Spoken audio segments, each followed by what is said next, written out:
Ce matin-là, sans savoir vraiment pourquoi, l'écureuil se réveille de mauvaise humeur. En pointant son museau hors de son logis douillet, bien caché entre les feuilles de son noisetier, il regarde sa chère forêt du bois dormant.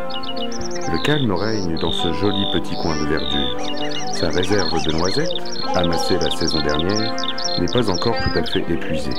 Il en restera bien assez pour tenir jusqu'à la prochaine récolte.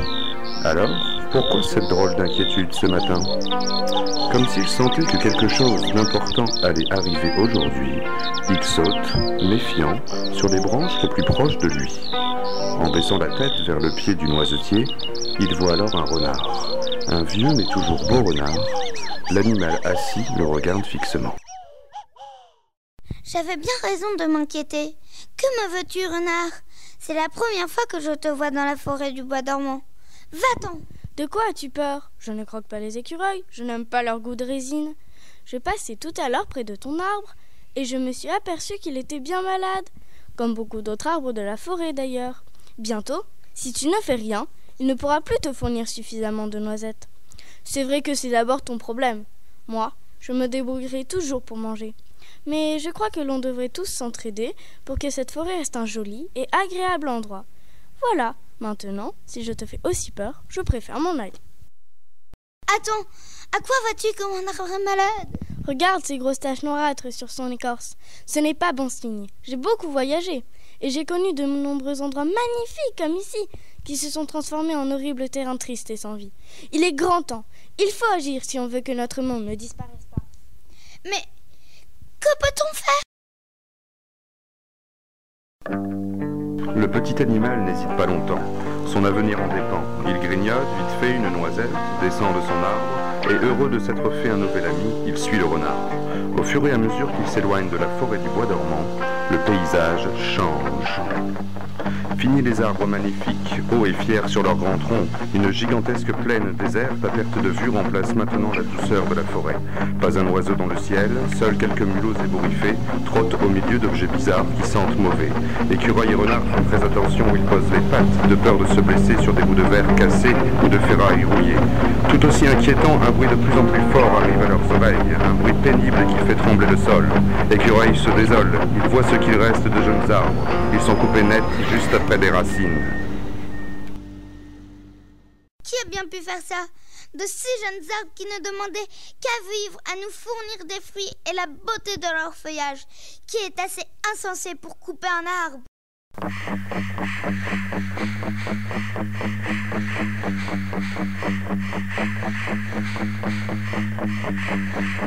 Cachés, justement derrière une de ces souches, nos deux amis observent ce triste paysage. Au loin, ils distinguent des formes étranges et colorées, qui, dans un bruit de tonnerre, courent, les unes derrière les autres, sur une espèce de grand sentier tout noir. C'est de l'autre côté de ce ruban noir que commence le pays du chaos. Mais comment allons-nous faire pour traverser ? Il faudra bien faire attention, c'est sûr. Approchons-nous. Ils arrivent enfin au bord de la route enveloppée d'une épaisse fumée grise. De l'autre côté, un arbre mort dessine sa silhouette triste. Sur une de ses pauvres branches, une chouette, à demi endormie, regarde nos deux amis. Vous êtes fous, que faites-vous là ? C'est dangereux ici, surtout pour vous qui ne savez pas voler. Il faut que l'on traverse pourtant. Mon ami et moi, nous voulons sauver notre forêt. Aide-nous, s'il te plaît. Je veux bien prendre entre mes pattes l'écureuil et lui faire traverser la route en volant, mais pour toi, renard, je ne peux rien faire. Il faudra que tu te débrouilles tout seul pour éviter les dangereuses machines. La chouette s'envole aussitôt et aide écureuil à traverser. Renard ferme les yeux un instant pour se concentrer. Il respire un grand coup, regarde à gauche, à droite et s'élance dans un bond. Il évite de justesse un gros camion qui fait un bruit vraiment effrayant. Puis un autre. Ouf, il est enfin de l'autre côté. Écureuil est heureux de retrouver sain et sauf son compagnon. Après avoir remercié la chouette, ils reprennent leur chemin. Mais le paysage de ce côté est toujours d'une grande tristesse et sent toujours aussi mauvais. Une mare s'étend devant un grand bâtiment d'où s'échappent des bruits horribles. Au bord de cette mare, une grenouille surveille d'un œil attendri ces têtards qui barbotent dans une flaque. Comme la chouette, elle est surprise de voir ici les deux compagnons. Ouah, ouah, Quoi, malheureux? Ne savez-vous que c'est très dangereux ici? Dans le bâtiment que vous voyez là-bas, les hommes enferment des milliers d'animaux. Et chaque soir, on entend le bruit sec du grand couteau dont ils se servent pour tuer ces pauvres créatures. Il paraît que ce sont des poulets, et que les hommes en mangent beaucoup. Je ne voudrais vraiment pas être à leur place. En entendant cela, Écureuil claque des dents et frissonne de peur. Mais il se domine pourtant bien vite. Il faut que nous sauvions notre forêt, et c'est ici que nous pouvons trouver la solution. Que nous conseilles-tu de faire? Quoi? Moi, je ne sais pas. Je ne suis pas trop malheureuse ici, car il y a plein de mouches que je peux gober. Mais je connais 2 amis pas loin d'ici. Ce sont 2 gentilles vaches. Allez les voir de ma part, elles sauront peut-être quoi faire. En effet, dans un champ près du sinistre bâtiment, 2 vaches broutent tranquillement. Nos 2 amis s'approchent et, poliment, leur demandent de les aider à sauver la forêt du bois dormant. Mais oui, bien sûr, nous connaissons un moyen de sauver vos arbres. Nos propriétaires, les fermiers, qui ont aussi l'usine de poulets, nous donnent beaucoup de médicaments pour que nous soyons en pleine forme. Nous sommes sûrs que notre bouse pourra soigner vos arbres. C'est formidable! Comment pouvons-nous vous remercier?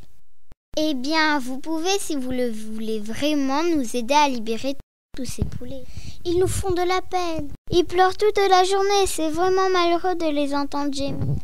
Nous sommes trop surveillés par les fermiers. Mais vous êtes petits et malins. Vous pouvez entrer discrètement dans le bâtiment et ouvrir les cages de ces pauvres animaux. Marché conclu! Renard, en vieux malin, décide d'attendre la nuit pour délivrer les poulets. En souriant, il pense à cette idée farfelue.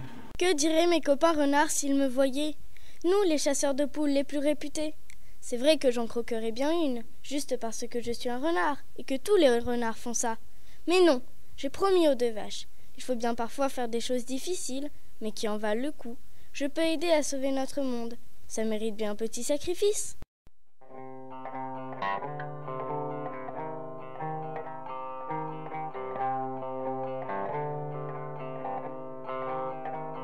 À la nuit tombée, Écureuil et Renard, pleins de courage, s'approchent doucement du bâtiment tout noir.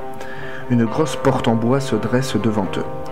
Ni une ni deux, Renard commence à gratter le sol pour passer en dessous.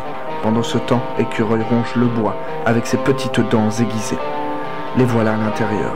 Dans le noir, nos 2 amis ouvrent une à une toutes les cages de fer où sont enfermés les poulets. Ces derniers ne se font pas prier pour déguerpir dans un joyeux tumulte, mais justement, en s'enfuyant, les poulets font un joyeux vacarme qui réveille les fermiers. Tout d'un coup, une lumière aveuglante remplit le bâtiment. Le fermier, affolé, essaye, sans y arriver, de rattraper les volailles. Renard a juste le temps d'ouvrir la dernière cage et, emportant Écureuil sur son dos, il s'enfuit bien vite, courant comme des fous, le cœur battant à toute vitesse, mais heureux d'avoir accompli ensemble une bonne action.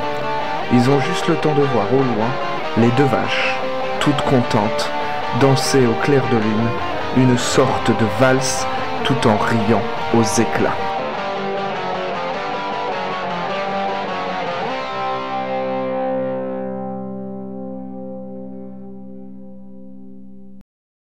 Au petit matin, tous nos amis se retrouvent sur le bord de la route. Il y a là la chouette, venue aux nouvelles, la grenouille, ravie d'avoir contribué à l'aventure, et les 2 vaches, comme promis, qui nous donnent un peu de bouse. Mais la sage chouette prend peur tout à coup. Mais comment allez-vous retraverser cette maudite route pour rentrer chez vous?